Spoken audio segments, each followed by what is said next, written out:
Okey, kita sambung dengan peringkat yang ketiga dalam product life cycle ataupun kitaran hayat produk, iaitu peringkat kematangan, maturity. Okey, pada peringkat ini merupakan peringkat yang paling panjang di antara keempat-empat peringkat yang ada dalam kitaran hayat produk. Pada peringkat ini, jualan meningkat. Okey, jualan produk kita boleh meningkat, tapi pada kadar yang agak statik dan mula menunjukkan penurunan. Sebab apa? Kerana ini menunjukkan kematangan produk itu.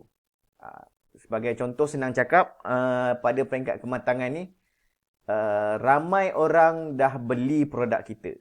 Ramai orang dah ada produk kita.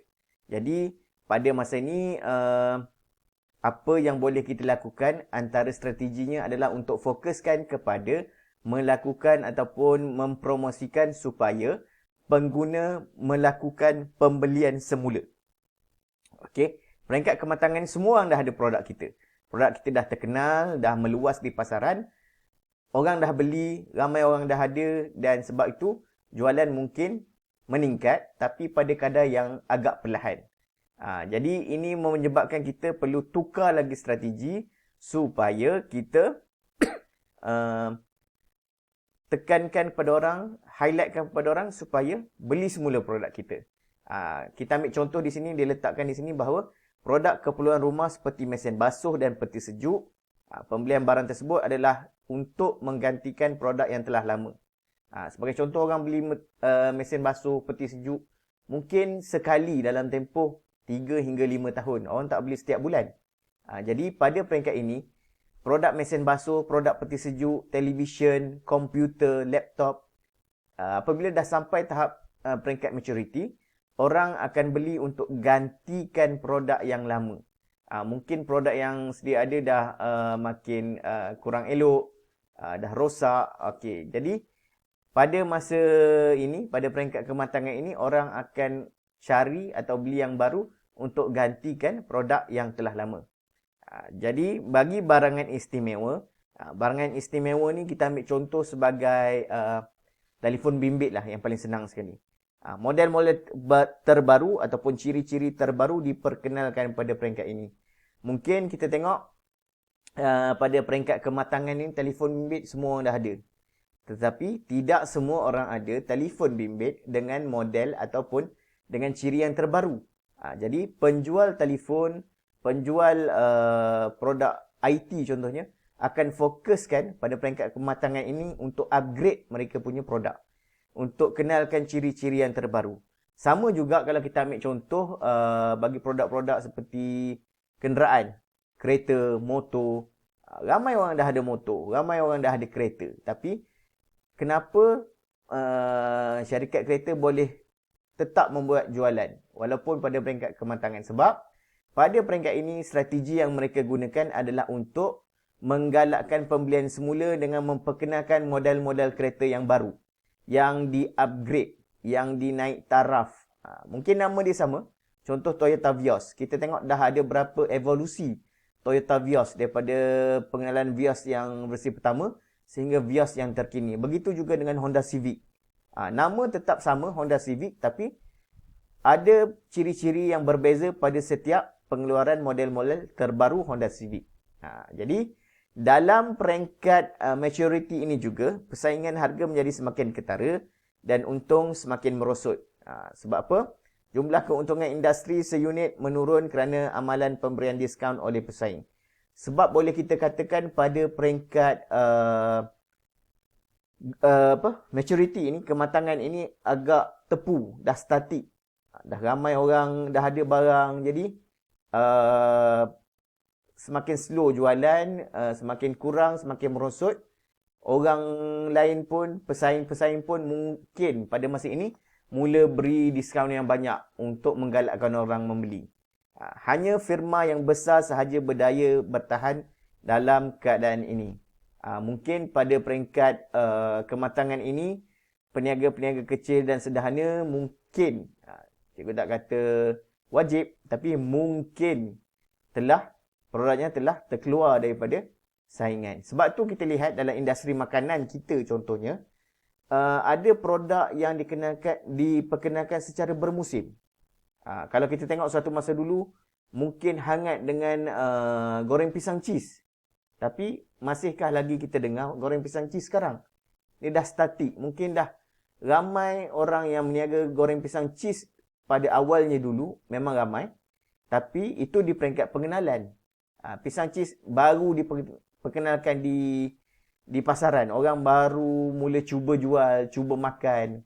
Tapi bila masuk ke peringkat perkembangan growth, peringkat kedua tadi, ataupun mungkin sampai ke peringkat ketiga maturity ini, goreng pisang cheese dah mungkin tiada di pasaran.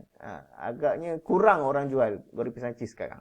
Okey? Itulah yang dimaksudkan dengan perkembangan hayat produk ini. Okey, jadi bagaimana dengan strategi promosi pada peringkat ini? Okey, kita tengok Strategi promosi kepada pengguna dilakukan untuk kekalkan dan pertahankan share syarikat. Ini kalau syarikat lah.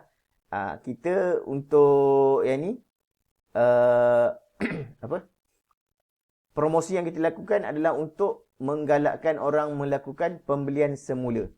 Sebab itu kita lihat dalam TV, dalam radio, walaupun sesuatu brand atau jenama itu dah terkenal, dah bertahun-tahun di pasaran, tetapi mengapa mereka masih melakukan promosi? Contoh, Maggi. Mi segera Maggi. Produk Milo. Kenapa? Orang memang dah kenal. Sebut Milo, sebut Maggi. Memang budak kecil, orang tua, semua orang tahu. Tapi kenapa masih ada iklan Maggi? Masih ada iklan Milo. Masih ada iklan Coca-Cola. Sebab mereka nak sentiasa ingatkan pelanggan-pelanggan mereka supaya beli semula produk mereka. Okey? Itu yang berlaku pada peringkat ketiga, peringkat kematangan ini ataupun maturity ini. Okey, yang terakhir adalah peringkat kemerosotan ataupun peringkat penurunan, peremajaan ataupun decline. Okey, pada peringkat ini yang terakhir ini, jualan dan untung akan mula menurun secara perlahan. Sebab apa? Sebab semakin tepu, makin banyak orang jual, makin ramai pesaing, jadi makin tepu. Dan pada masa ini juga, pengguna mula berubah cita rasa. Pengguna mula cari produk-produk lain yang lebih berkualiti, yang lebih baru. Tengok contoh di sini. Kalau suatu masa dahulu kita ada mesin type. Okey, sebelum berubah kepada mesin type elektrik. Kemudian berubah lagi kepada pengenalan komputer. Dan ada pengenalan laptop, tablet dan sebagainya. Jadi, pada peringkat penurunan ini, contoh tadi mesin type dah ketinggalan zaman, dah outdated, diganti dengan mesin type elektrik, diganti dengan komputer, diganti dengan laptop. Jadi, barang-barang yang lama telah ketinggalan. Jadi, pada peringkat keremajaan ini, syarikat pengeluar ataupun penjual produk mesti peka dengan perubahan semasa. Dengan mungkin perubahan teknologi semasa, perubahan cita rasa pengguna. Kalau mereka masih kekal dengan teknologi yang lama, mereka tidak mampu untuk bersaing di pasaran. Contoh yang paling utama dalam dunia marketing ini kita boleh ambil dari segi telefon bimbit. Kalau suatu masa dulu, pernah tak kita dengar Apple sebagai pengeluar telefon yang utama? Pernah tak dengar nama Huawei, Oppo? Memang tak pernah lah. Dulu kalau sebut je handphone, orang takkan fikir lain. Mesti orang fikir Nokia. Itu kalau sempat dengan zaman kamu lah. Nokia adalah satu syarikat telefon yang paling besar di dunia pada suatu ketika dahulu. Okey. Kenapa Nokia sekarang boleh kata pupus di pasaran teknologi telefon? Sebab Nokia tidak peka dengan perubahan semasa. Pada awal-awal pengenalan sistem Android, Nokia tak nak pakai Android pada asalnya. Jadi dia sombong, dia nak bekerjasama dengan Windows dan ternyata usaha itu adalah usaha yang gagal. Dan syarikat-syarikat lain seperti Huawei, Oppo yang ambil kesempatan dengan pengenalan Android menggunakan teknologi terkini Android itu. Jadi kita tengok sekarang. Huawei merupakan pengeluar telefon yang terbesar di dunia. Mengatasi Samsung, mengatasi juga di tangga kedua iPhone. Jadi, kalau syarikat tidak peka dengan perubahan semasa, teknologi semasa, maka di peringkat ini mereka akan terus ketinggalan dan mungkin juga akan terus lenyap dalam pasaran. Contoh yang berikutnya, kalau kita tengok dari segi industri gambar, industri fotografi. Kalau dulu kita nama yang terkenal adalah Kodak. Jadi sekarang masih dengar nama Kodak? Tidak kan? Sebab apa? Sebab suatu masa dahulu ketika awal-awal teknologi kamera digital diperkenalkan, syarikat Kodak tidak mahu mengambil peluang untuk gunakan teknologi terkini kamera digital. Mereka ingin berpegang kepada konsep ataupun teknologi yang tradisional. Maka mereka telah ketinggalan dan akhirnya pupus lenyap dari pasaran. Okey, kepentingan. Apa pentingnya kita melakukan kitaran hayat produk ini? Yang pertama adalah sebagai satu alat perancangan untuk pihak pemasar dalam memasarkan produk. Sebab apa? Kita kena tengok 4 fasa yang berbeza tadi. Pengenalan, perkembangan, kematangan dan juga akhir sekali decline, proses fasa penurunan tadi. Setiap fasa memerlukan kita sebagai marketer, sebagai orang yang menjual, sebagai orang yang memasarkan, datang dengan strategi ataupun taktik yang berbeza untuk tackle setiap fasa tersebut. Okey? Sebab apa? Apabila di peringkat pemasaran, strategi pemasaran dia, promosi dia lain.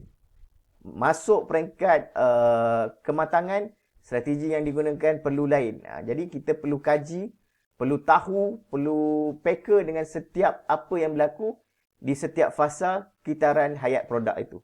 Okey? Jadi untuk masa ini kita berhenti dulu di sini. Sebelum kita sambung nanti dalam sesi yang seterusnya, kita akan bincangkan tentang perkembangan produk ataupun proses product development daripada mula produk itu diperkenalkan sehinggalah masuk kepada kitaran hayat produk yang kita telah bincangkan pada hari ini. Jadi, sekian dulu. Terima kasih. Assalamualaikum warahmatullahi wabarakatuh.